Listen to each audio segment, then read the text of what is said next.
So hello तो hello आज जैसे मैंने पहले बोला था कि हम लोग एक टॉपिक कवर करेंगे इनर्शिया। तो ये है एक वीडियो जो कि मैं लिया आया हूँ इनर्शिया पे। तो इनर्शिया एक ऐसा टॉपिक है जिसमें न्यूमेरिकल्स तो नहीं बनते, मतलब बन भी नहीं सकते न्यूमेरिकल्स, बट इसमें थ्योरेटिकल क्वेश्चन बहुत सारे बनते हैं। तो थ्योरी वाले क्वेश्चन बनते हैं, आपको कंसेप्ट अंडरस्टैंड करना होगा और कंसेप्ट जैसे आपका अंडरस्टूड हो जाएगा तो आपको ये समझ में आ जाएगा।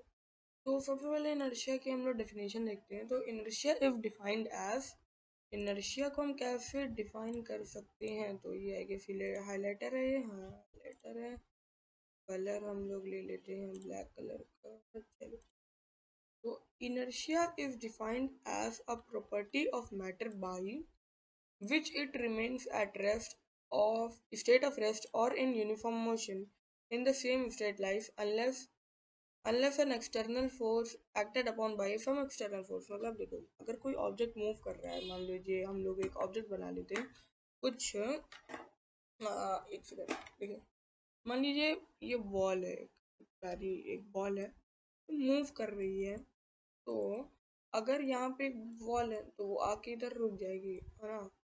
तो ये एग्जांपल है कि थोड़ा गलत हो गया, तो एक काम करते हैं फिर से एक बेहतरीन सा एग्जांपल देते हैं। वैसे हमारे पास बहुत सारे एग्जांपल रखे हुए हैं। तो अगर हम इधर आए, देखिए the tendency of an object to stay at rest. ऊपर एक कॉइन रखा हुआ है, आपको दिख रहा होगा, देखिए ये कॉइन है, ये कॉइन है। ये कार्ड को जब हिट कर रहा है तो कार्ड इधर आ गया होगा, ये कार्ड आ गया, ये कार्ड है, ये क्या है, कार्ड, कार्ड, ये कार्ड, ये कार्ड आ गया। कार्ड जब को हिट करा तो कार्ड इधर आ गया। अब जब कार्ड इधर आ गया तो जो कॉइन होता है वो डिप हो गया। तो ये है कॉइन, ये है कॉइन। तो ये जो कॉइन है वो आ गया इधर, क्योंकि पता है, अब अगर इसमें इनर्शिया एक्ट ना कर रही होती, वो जो जो कॉइन था वो नीचे गिर गया होता। वो जो अगर इनर्शिया एक्ट ना कर रही होती तो वो आगे बढ़ गया होता। अगर इनर्शिया एक्ट ना कर रही होती आगे बढ़ गया, पर इनर्शिया की वजह से वो कॉइन नीचे गया। एक बार टाइम चेक कर लेते हैं जी। देखिए और थोड़ा अच्छे समझते हैं।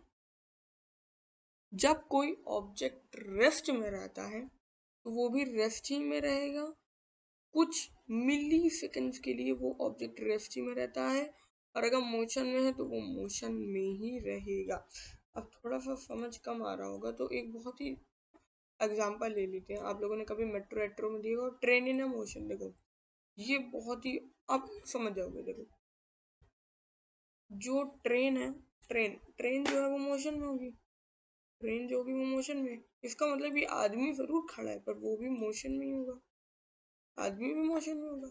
अब जब मोशन में हो गया तो क्या हुआ, train slows down after applying brake. तो ट्रेन जो थी उसमें ब्रेक अप्लाई हुआ, ब्रेक अप्लाई हुआ तो क्या हो गया, जब ब्रेक अप्लाई हुआ तो ट्रेन रुक, धीरे धीरे हो गई। जब धीरे रुकी तो आदमी धीरे धीरे आगे बढ़ा। This is due to inertia. अब और अच्छे से समझते हैं क्यों, क्योंकि देखो वो आगे बढ़ा, इसमें इनर्शिया काम करते हैं। देखिए अगर इनर्शिया ना होता तो वो ऑब्जेक्ट, तो वो जो आदमी है वो मूव, मतलब जो आगे बढ़ा वो आगे ना बढ़ रहा होता। खैर मैं थोड़ा समझाने में असफल हो रहा हूँ इस बार, क्योंकि देखिए होता यूं है कि इनर्शिया ऐसा ऑब्जेक्ट है जिसको करने में थोड़ा, मतलब inertia is a bit hard. Hard क्या है आप लोगों को अगर समझ में आ गया होगा, मतलब अगर वो ऑब्जेक्ट रेस्ट में है तो वो रेस्ट में रहेगा, मोशन में है तो वो मोशन में रहेगा, जब तक उसमें कोई एक्सटर्नल फोर्स एक्ट ना करे। अब देखिए, अब एक और चीज़, एक और अच्छे से एग्जांपल से समझते हैं। हमने थोड़ा सा गंदा कर दिया पेज, पर कोई बात नहीं। हमको देखिए उससे मतलब नहीं है। आप कार में बैठे हो, आप कार में बैठे हो, आप कार में बैठे हो, या आप कार में बैठे हो, कार मोशन में, आप भी मोशन में। हम्म?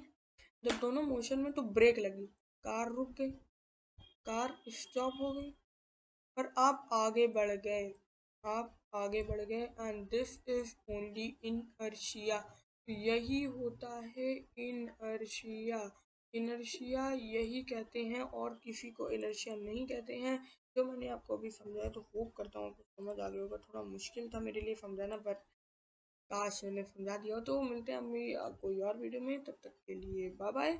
और बस पढ़ते रहो, अच्छे से एग्ज़ाम लिख के आना। अगर नहीं समझ आया होगा तो डाउट पूछ लेना, और मिलते हैं अगली वीडियो में, तब तक के लिए बाय बाय।